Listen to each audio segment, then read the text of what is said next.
So, we'll start out with all these rule changes. Um, I'll just kind of go through the list and then we'll pick like kind of those main four we talked about, Seth. Um, so it came out with a bunch of new changes. No stage cautions on road courses anymore. The Hail Melon that we saw from Ross Chastain last year has been is now against the rules. Loose penalty, loose penalty, loose wheel penalty has been tweaked to I'll just go ahead and say it. It's now the two crew members are going to get suspended. Crew chief does not get suspended, and it's a 2-lap penalty. I feel like that's fine. DVP clock now 7 minutes. We saw him toy with that last year, bumping it up to 10. But they're got a happy medium at going from 6 to 7. Wet weather tires, they announced all the tracks that they're going to be used at. It's pretty self-explanatory. Any flat short track, they're available. Top 30 rule for the playoffs is nixed, and then restart zone widened for the first 5 races. The drivers had they talked about how they thought that needed to be tweaked. So NASCAR's gonna add 25% to each end of the restart zone to try that for the first 5 races and then reassess. And then the choose rule now in effect on super speedways and dirt tracks. All right. So, Seth, start out with this one. Stages on road courses are gone. Stage cautions on road courses are gone. Yep. This is the biggest win we've had since they brought back Big Motor Small Blade last year. By far. I agree. Biggest win. Yeah. Yeah. It is going to make road course racing tolerable. Assuming nothing else changes about the way road course racing was, which I don't think that's the case. Yeah. But even just assume that, it is now much better. Strategy is now available at a road course again. It's going to add back in a whole. This is like when a game comes out and it has all these features in it. And then down the line, they keep getting rid of these features, and then 10 years later they add it back in and everybody freaks out. That's what we just did. I feel like it's actually going to open up strategy more than what we had before at road courses before stages, because now you're kind of at the mercy of your own actions at this point. You no longer have a known crutch that you're going to have to that you can go for in that caution. So it's going to be interesting as Happy jumps up on the table. What's up, Happy? I'm excited for it. I think it's going to open up a whole new can of worms for strategy. I mean, are you going to go stage points? Are you not? And now there's no caution to guarantee track position for you. So I think it's going to only add to road racing that, hopefully we could get better this year as well. The interesting thing will be if the caution comes out, because I don't think they said how they're going to play a caution period if there's a stage coming, like a stage in coming real soon. So if the caution comes out a couple laps before and they're like, okay, pits are open and that's the stage lap. That's a good point. Yeah. I feel like NASCAR wouldn't do that. They'd push it to the next lap. I don't really know, but that makes it interesting. I would assume that's how it's gonna be. But I do like this idea that we can kind of work that out too, because hopefully this is moving in the direction of eliminating stage cautions altogether at all tracks. Because I think road courses 100% needed to go. Stage cautions on super speedways need to be the next thing to go. Yeah. All it is just another end to the race that gives the drivers an excuse to drive like assholes and wreck each other. So, big win. Yeah. I mean, realistically, hopefully we can push it toward in the next 5 years being done with stage cautions altogether. I'm fine with stages. Honestly, fine by that. Fine by me.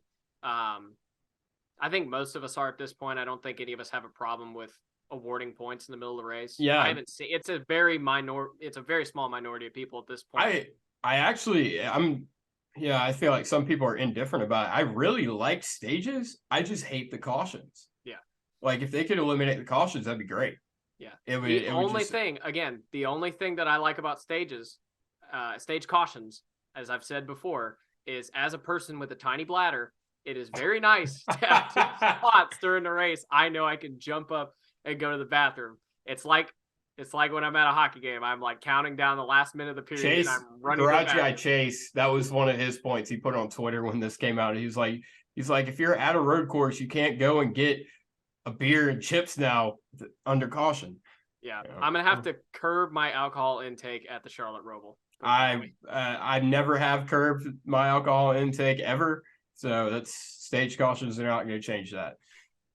Lack of stage cautions. Yeah, stage cautions, no stage cautions, stage red flags doesn't matter. I'm going to drink the same. We are going to have some stage red flags still. They didn't get rid of those at the Bristol Dirt Race. But... That's true. It'll be plenty of time for Ryan Blaney to chug down a venti coffee from Starbucks and shit his pants like he did last year at the dirt race. Allegedly. No, it happened. I'm telling you. I'm going to ask him about it this weekend. The top 30 rule for making a driver eligible for the playoffs has been nixed. What do you think about that? Okay. So, ultimately, this isn't going to change anything. Yeah. But the notion of it pisses me off. Because winning you're in is the worst rule NASCAR has ever implemented. And they've gone farther into it. So we had just a big win just now with a rule. Yeah. This is, like I said, it actually is not going to change anything realistically, but it sucks. I actually like this because we have 32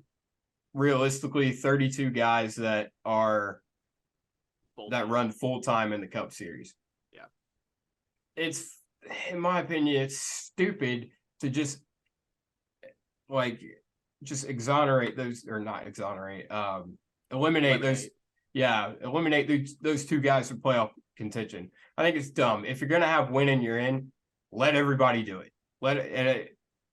The only way I think that they should have, if they were gonna go they're gonna take less cars, they need to do that. They need to go to 20 cars, top 20 or whatever to get in. But if you're gonna have it the top 30 and there's only 32 guys, fuck it. Let the other two have a shot at it. I mean, Corey LaJoy, what's different than him and whoever's 29th or 30th? It doesn't matter. They're gonna get eliminated in around the 16 anyway. So I'm fine with it. Obviously, I think the shared opinion is everyone would like to see less cars be eligible for the playoffs, but if you're gonna let 30, might as well let 32. That's how I feel about it. I get what you're saying. I guess my point is more, I was hoping for top 20 or just get rid of winning you're in. I get why they won't get rid of winning you're in, because it's dumb and NASCAR likes dumb. But there's zero reason a guy, I don't know actually what position in points he was, but there's no reason a guy like Chase Briscoe should have been ahead of a guy like Martin Truex Jr. in playoff seeding because he had one great day at Phoenix. Yeah. I was watching Slap Shoe's video last night about why playoffs are bad and stupid. And so that's clouding me right now. I like the way Slap talks about the playoffs. It's hilarious. But it's motorsports is, to quote him, motorsports is just too chaotic for you to base it off of one race. What's even the point of having 26 regular season races? Essentially, in a way, what is the point other than money? Oh, other I than get what you're making saying. money, Yeah. other than Yeah. Okay. I get what you're saying. Yeah. I don't know. I still think we should take the top 10 in points and eliminate two after three races, eliminate the next two, eliminate the next two, and then get down to four at the end. And to quote Tony Stewart, it'd be better than what we've got. yeah, exactly. What he was talking about was not better than what we had, but yeah. Anyway. But if you're not going to do that, I don't care. This rule's fine. It really doesn't matter That to and me. they need At to least. lob off one race to the playoffs because anyway, that is totally different. That's yeah. I don't even want. We haven't even started the season. You're already griping about playoffs. Playoffs could be saved with that minor change. So anyway, the choose rule is now in effect at super speedways and the Bristol dirt race. I don't know why this wasn't. I don't know why this wasn't a thing before. It definitely needed to be done at Bristol or for dirt racing, absolutely, because guys would get. There was clearly a favorite line to restart in, and you had a lot of guys with good cars getting kind of shafted. So that needed to happen. Did it need to happen at Daytona and Talladega? I don't know. Not really, but it'll add something different to the race, I guess. Yeah. It'll definitely be able to line up teammates or not line up teammates. Just kind of depends. It's just more of I like it just because uniformity, really. I don't see what the problem. I don't know why we don't do it on road courses.